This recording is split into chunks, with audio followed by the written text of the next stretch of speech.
భారతదేశంలో ఒక సగటు పౌరుడు మన దేశంలో చూస్తే ఒక సగటు పౌరుడు కేవలం డబ్బులు చూస్తాడు. ధర మాత్రమే చూస్తాడు. ఏది తక్కువ రేటో అదే కొంటాడు. అది చైనానా? లేకపోతే అది ఎక్కడి నుంచి వచ్చింది? కొరియన్ గూడా ఆలోచించడు ఇండియాలో తయారైందని.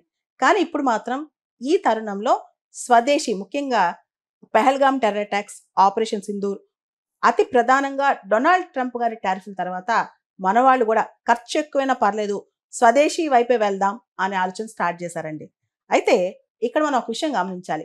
భారతదేశంలో తయారైన వస్తువు మేడ్ ఇన్ ఇండియా లేదా భారతీయ కంపెనీకి చెందిన ఉత్పత్తి ఇది దీన్ని అవునా కాదా ఒకసారి చెక్ చేసుకోవాలి. కొన్నిసార్లు విదేశీ కంపెనీలు భారతదేశంలో ఉత్పత్తులు తయారు చేసి ఆ లాభాలు విదేశాలకు పంపుతాయన్నమాట. అక్కడ మనం చాలా జాగ్రత్తగా ఉండాలి. దాంతోపాటు ఏదైనా ప్రోడక్ట్ మీద మేడ్ ఇన్ ఇండియా అనేది స్పష్టంగా ఉందా లేదా గమనించాలి. అసెంబుల్డ్ ఇన్ ఇండియా అంటే మనం జాగ్రత్తగా ఉండాలన్నమాట.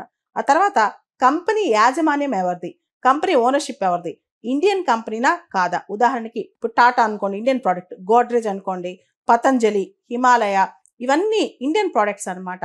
అదే కొంతమంది అంటారు బార్ కోడ్ చూసి గుర్తించవచ్చు. ఒక బార్ కోడ్ 890 బార్ కోడ్ ఉంటే భారతదేశం అని చెప్పి కాదు. బార్ కోడ్ చూసినా ఒక్కోసారి విదేశీ కంపెనీలు ఉదాహరణకి చైనా వచ్చి ఇండియాలో ప్రొడ్యూస్ చేస్తే ఆ సేమ్ బార్ కోడ్ వచ్చింది అనమాట.